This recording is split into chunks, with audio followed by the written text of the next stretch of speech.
서기관 중 한 사람이 그들이 변론하는 것을 듣고 예수께서 잘 대답하신 줄을 알고 나와 묻되 모든 계명 중에 첫째가 무엇이니까? 예수께서 대답하시되 첫째는 이것이니 이스라엘아 들으라. 주 곧 우리 하나님은 유일한 주시라.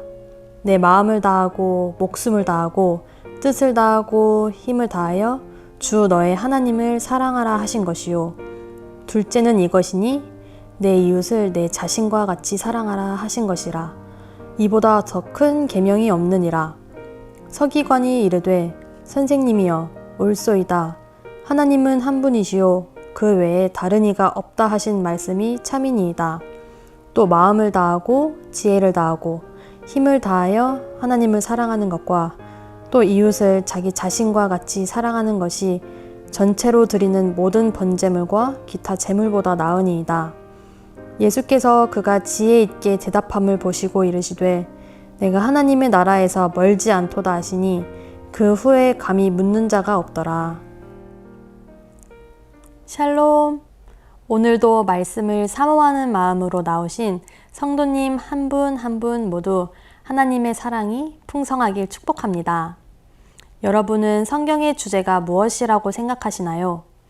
하나님께서 성경 66권을 통하여 우리에게 말씀하시고자 하는 것이 무엇일까요? 하나님께서 우리를 사랑한다는 것입니다. 모두가 다 아는 요한복음 3장 16절 말씀은 성경 전체의 핵심을 정리해주는 구절이죠.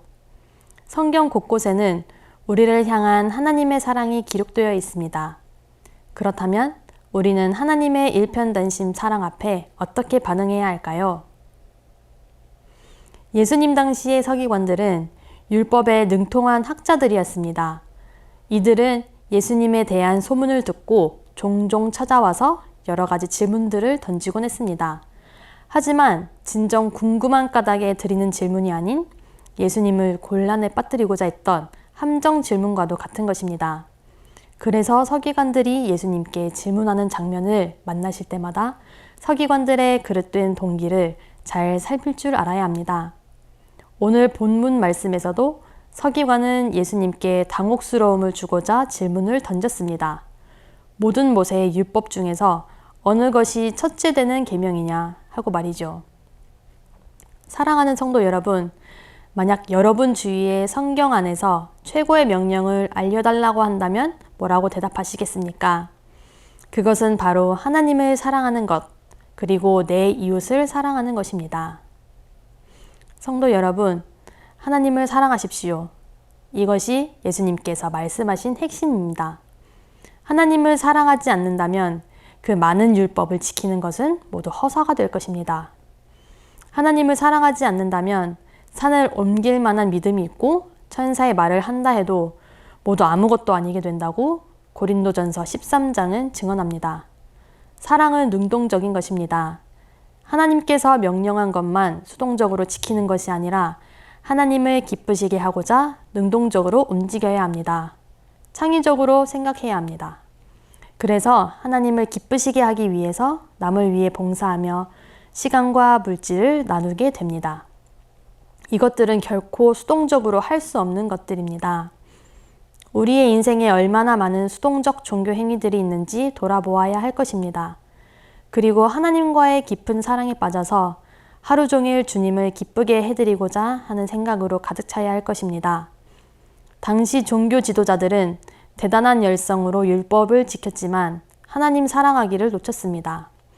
시스템을 만들었기 때문에 정성을 들이지 않아도 시스템 안에서 예배는 잘 굴러갔습니다.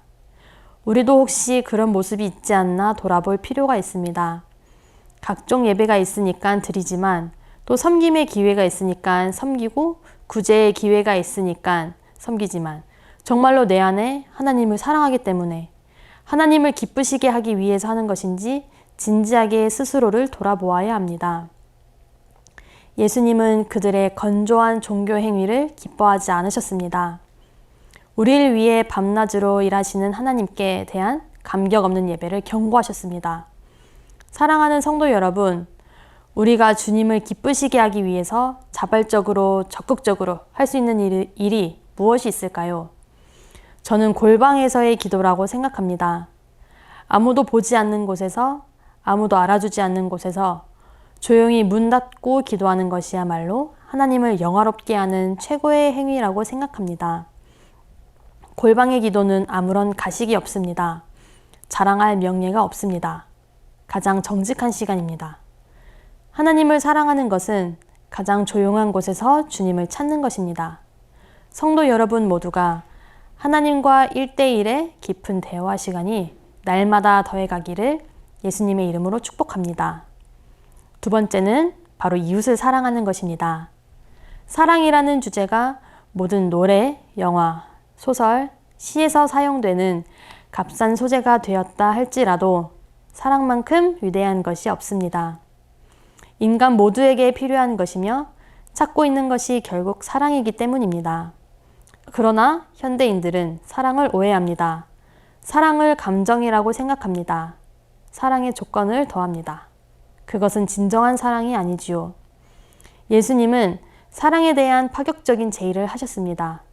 사랑받을 만한 자를 사랑하는 것은 강도나 죄인들도 하는 것이기 때문입니다. 사랑하기 힘든 원수를 사랑하라고 말씀하셨습니다. 이것은 우리의 감정과도 어긋나는 것이며 조건에도 맞지 않는 사랑입니다. 그러나 사랑하지 못할 사람을 사랑하는 것이야말로 진정한 사랑의 의미입니다. 나를 힘들게 하는 사람은 멀리 있는 사람들이 아닙니다. 지구 반대편에 사는 사람을 미워하는 것이 아닙니다. 바로 내 주변에 가까이에 있는 사람들입니다. 내 가족, 친구, 직장 동료입니다. 이들을 사랑하는 것이 바로 예수님의 명령입니다. 당시 유대 문화에는 이방인 또는 병자들에 대해서 굉장히 가혹했습니다. 유대인들은 이방인들이 하나님의 율법을 모르기 때문에 무시했으며 병자들은 하나님께 저주를 받은 자들이기 때문에 외면당했습니다. 그러나 예수님의 시선은 그 사람들을 향했습니다. 누구에게도 사랑받지 못하는 이들 말입니다. 구약 시대에서부터 하나님의 관심은 주구장창 고아, 과부, 나그네들이었습니다. 이들이 누굽니까? 가장 사회에서 도태되고 관심받지 못하는 집단입니다. 하지만 하나님의 눈동자는 이들을 향해 있었습니다. 이스라엘의 부흥은 고아, 과부, 나그네들이 존중받고 사랑받는 사회 분위기와 직결되어 있었습니다.